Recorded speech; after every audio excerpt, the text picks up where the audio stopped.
Hello again, I am Blunty, sitting next to me on a lovely hotel couch. I don't know why I keep doing these interviews on disgusting hotel couches, but Lieutenant Colonel Hank Keirsey, who is, you've been the military advisor for all of the Call of Duty games. Right, every game since it was the first a twinkle in the developer's eye, so the first Call of Duty and all the way through there.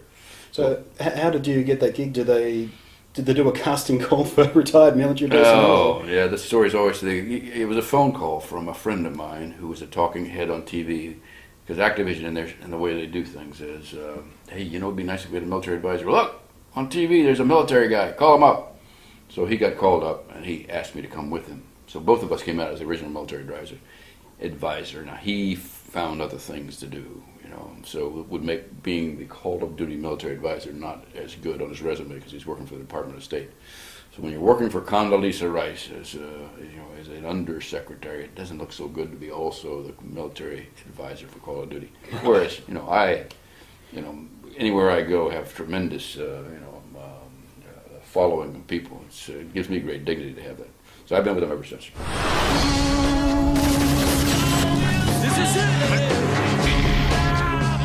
So where do you come down on the debate that's been raging for a few years now on the violence in video games thing? Well, I'm of the opinion that it's entertainment, and something in our basic primordial makeup makes us entertained by whacking things. All right, and it's just the way we're made. We're programmed as humans. You know, I'm bored. Look, let's go over there and whack that other tribe. All right, let's just knock them around a little bit. So fortunately now we're not actually wandering across to Koi Harbor there and whacking somebody.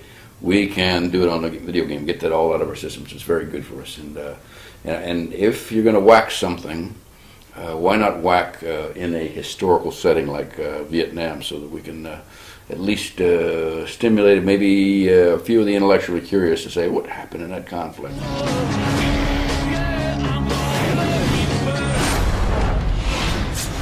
And it was your job to make sure all that was accurate, like the weapons that were likely to be used, they were used correctly in the right way, they look and feel right.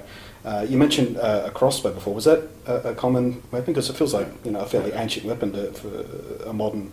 Yeah, no, there's actually a guy in this outfit that said, I want to shoot people with a crossbow. Now, probably because he's a little bit off. Sometimes you get guys that are off.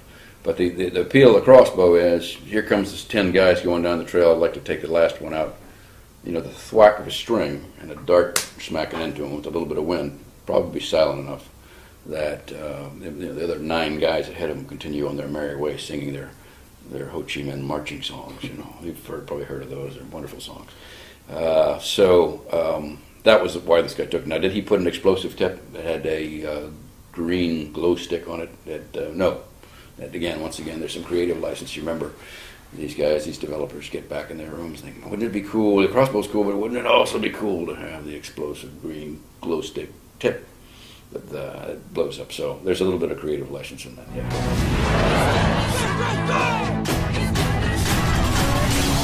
It's got to be a difficult balance to strike between a game that's fun to play and a game that is accurate to real soldiers in the real world. Is there any particular sort of compromises or anything that you sort of fought against or fought for to try and, because gaming in a military simulation is supposed to be fun. Being a soldier in real world, I imagine, not so many chucks. Yeah, it's not that fun. Yeah. So yeah, there's always a trade-off, and it's a good question, Bonnie. There's always a trade-off. So I'll come in and say, hey, there's a smoke grenade out here, and it's developing its smoke screen entirely too fast. It takes about 17 seconds for you to get that much smoke, so you can just move behind that. And they say, yeah, we don't have a 17-second attention span. All right, cool, advisor. We're hearing what you're saying, but we got to back off. We're gonna make it about 3 seconds. That's about it. And the javelin missile does not fly up into the stratosphere and come down on top of the tank turret. It's got a little pop, but it doesn't.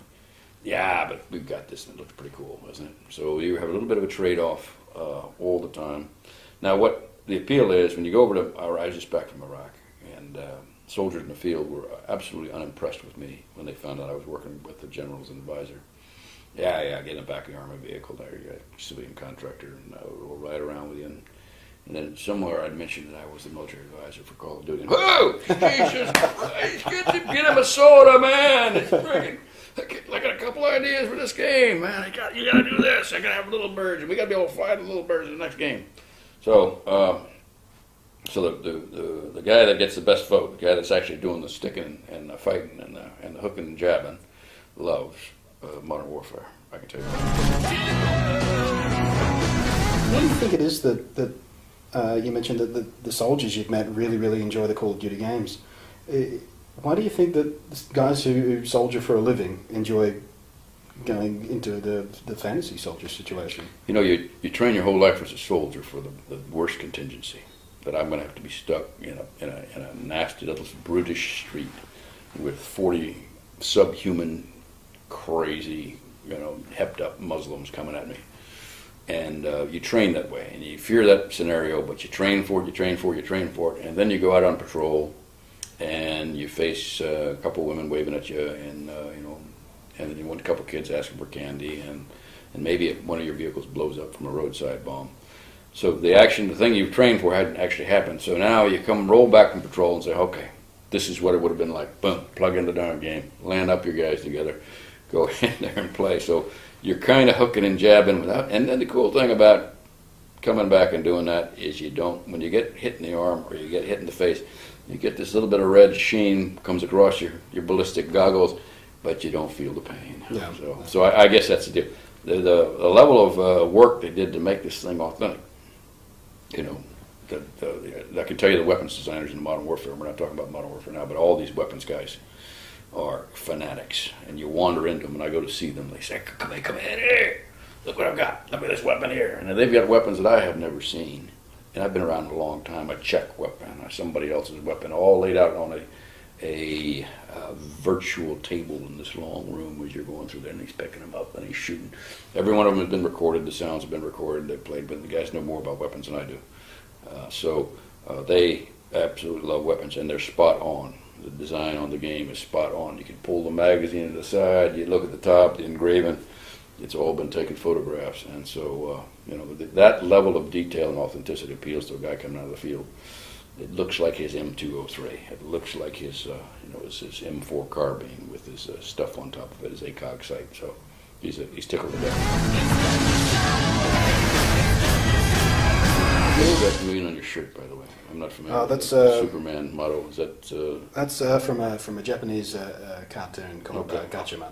All right, so there you go. See, I'm learning something too. No, it's all right. It's a pleasure being here with Blunty, isn't it? Huh? Look at that. It's immense dignity that he has. Yeah.